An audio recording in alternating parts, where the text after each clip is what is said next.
ፌንት እንዳልበላባችሁ አፈር ብላ።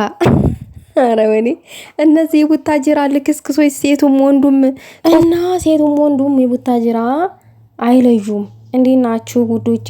ሰላም ናችሁ ወይ? ሰላማችሁ ይብዛልኝ። ዛሬ በጣም ያስደነቀኝ ነገር አለ እንዴ! ፍጹም አፈቀረ እንዴ? አፈቀረ ደግሞ። እናንተ ምን አስባችሁ ነው?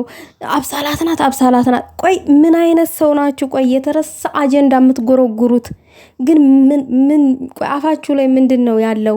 አፋችሁንማ በማስቲስ ነበረ ማሸግ። አንዳንዶቻችሁን አብሳላት የተዘጋ አጀንዳ ለምንድነው የምትቀሰቅሱት እንደ አዲስ?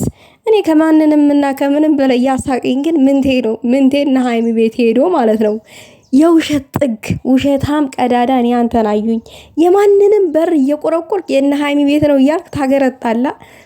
ፌንት እንዳልበላባችሁ ምናምን አላለም እንዴ? እኛ ምን አገባን? ያው ሃይሚን ሳያት ፌንት በላለሁ። ልክ እኮ ነው። ፌንት ባትበላ ነበረ የሚገርመኝ። ምክንያቱም በህይወት ዘመንክ ሃይሚን የምትመስል ሴት በአካል አግኝታ አታውቅማ። ሃይሚ የመጀመሪያዋ ናት፣ ግን አታገኛትም። ደግሞ በአሳብ ነው ሃይሚ ስትል የምትኖረው። ደሃን መጓጓት ይገለዋል ይላል የአገሬ ሰው ሲተርት፣ ልክ እንዳንተ አይነቱን ማለት ነው። ያችኛዋ ደግሞ ሰላቶ ወይዘሮ ማነች ያችን ቁራሪት ልጁ የማን እንደሆነ የታወቀ ነው ምናምን ነገር እያለች ነው። እኔ ፎቶዋን ያለጠፍኩት ቤተሰብ ታውቃላችሁ እንዳትለጥፉ፣ እሷን እንደ አጀንዳ አትቁጠሯት ምናምን ስላላችሁ ለዛ ነው ፎቶዋን ያለጠፍኩትኝ። ሲጀመር አንቺ ልጁ የማን እንደሆነ ራሱ አታቂም፣ እብድ ነሽ።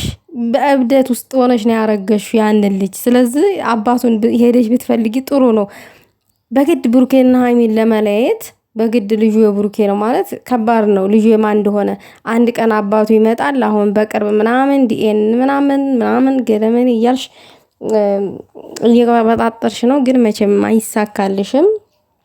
መቼም ቢሆን አይሳካልሽም ከሚባለው በላይ ማለት ነው። እና አርፋችሁ ተቀመጡ። ለምን ህይወታችሁን አትኖሩም?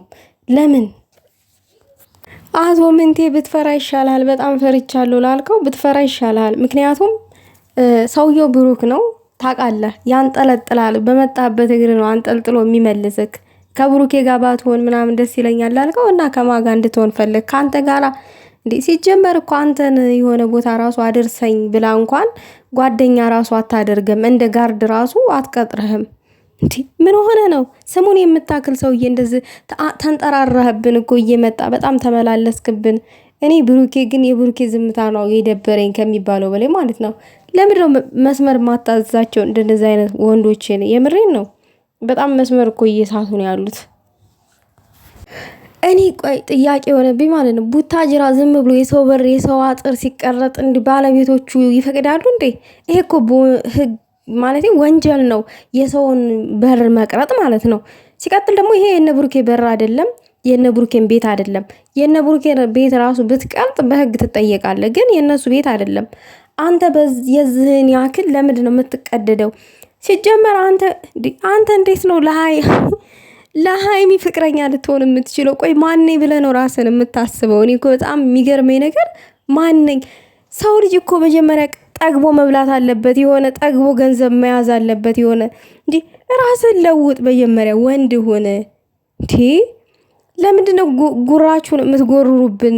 ስንጥር ይሆና የክብሬት የምታካክሉ ወንዶች፣ የቡታጅራ ወንዶች በጣም ነው የምታሳዝኑት። በዛ አጋጣሚ ማለት ግን ቅማምዬ እንደው ይመችሽ ያራድዬ ማለት ነው። ግን በእንደነዛ አይነት ወንዶች አንቺ በእንደነዛ አይነት ወንዶች ሚዛን መመዘንሽ ብቻ ያናድደኛል እንጂ እንደነዛ አይነት ክብሪት የሚያካክሉ ወንዶች መተው አንቺ ላይ አፋቸውን መከፈታቸው ቢያናድደኝም እንኳን ግን ደግሞም እኮራለሁኝ። በቃ ሴት ስለሆንሽ ከልብሽ ሴት ሁሉ ሴት አንድ አይደለም ውዶች፣ ሴት ሁሉ ሴት አንድ አይደለም።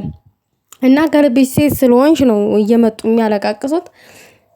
ሌላው ነገር ደግሞ የፍጹም ጉዳይ ፊቷን ስናይ የምናወራ ይሆናል። ግን ደግሞ አብሳላት ናት እያላችሁ ዝም ብላችሁ በመላምት ኮመንት አትጻፉ። ይሄ አዲስ አጀንዳ መቀስቀስ ነው። አሁን አብሳላትን ብሩኬ ይዞ ቢመጣ ምን ልትሉ ነው? ብሩኬን እኮ ልታሰድቡት ነው። እናንተ የብሩኬን ወዳጅ አይደላችሁም፣ የሃይሚን ወዳጅ አይደላችሁም። ብቻ የሁለቱም ጥላት እንደሆናችሁ ነው እኔ የተረዳሁትኝ። ያኔ የተዘጋ አጀንዳ እንደገና መቀስቀስ አብሳላት ናት፣ ምንም አዲስ ሰው የለም ምናምን ነገር እያላችሁ ኮመንት ላይ የምትጽፉት ኧረ በጣም ታሳዝናላችሁ። እግዚአብሔርን በጣም የምታሳዝኑ ናችሁ። ምክንያቱም ያለፈ ታሪክ ነው ያለፈ ነገር ማለት ይቅርታ ጠየቀች፣ እኔ የራሴን ህይወት ልኑር ምናምን ነገር ብላለች። እሷም ትተናታል ምናምን ነገር። በእርግጥ አብሳላት ከፍጹም ጋር መስራት ፈልጋ ከሆነ ትስራ፣ መብቷ ነው። ግን እናንተ ደግሞ እሷ ናት ብላችሁ አታሽቃብጡ።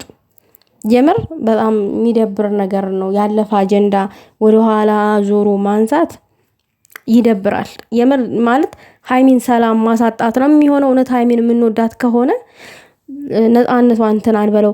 ግን እኔ የሚገርመኝ ነገር ሀይሚና ብሩኬ ሲዋደዱ የማትፈልጉ ሰዎች አላችሁ። የሆነ ፍቅር ሲሆኑ ፍቅር ላይ ሲሆኑ የማትፈልጉ ሰዎች አላችሁ። ሲጣሉ ምናምን ነገር ሲጨቃጨቁ ምናምን ደስ የሚላችሁ ሰዎች አላችሁ። በፍቅር ምናምን የሆነ በፍቅር ሆነው የሆነ አንዳንድ ቀን ፕራንክ ሲደራረጉ አትፈልጉም።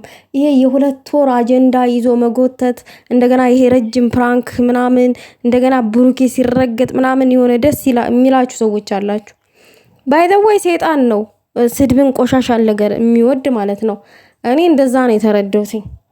ለማንኛውም ልብ ይስጠን። አንቺ እንቁራሪት ግን አርፈሽ ተቀመጪ። ልጁ የብሩኬ ነው አትበይ። እየመጣሽ እዚህ ጋር የብሩኬንም ስም ባትጠቀሚ ጥሩ ነው። አንቺ የልጅሽን አባት ፈልጊ። በቃ የሆነ ቦታ ሄደሽ የልጅሽን አባት ብትፈልጊ ጥሩ ነው። እኔ ይሄንን ነው ማለት የምፈልገው።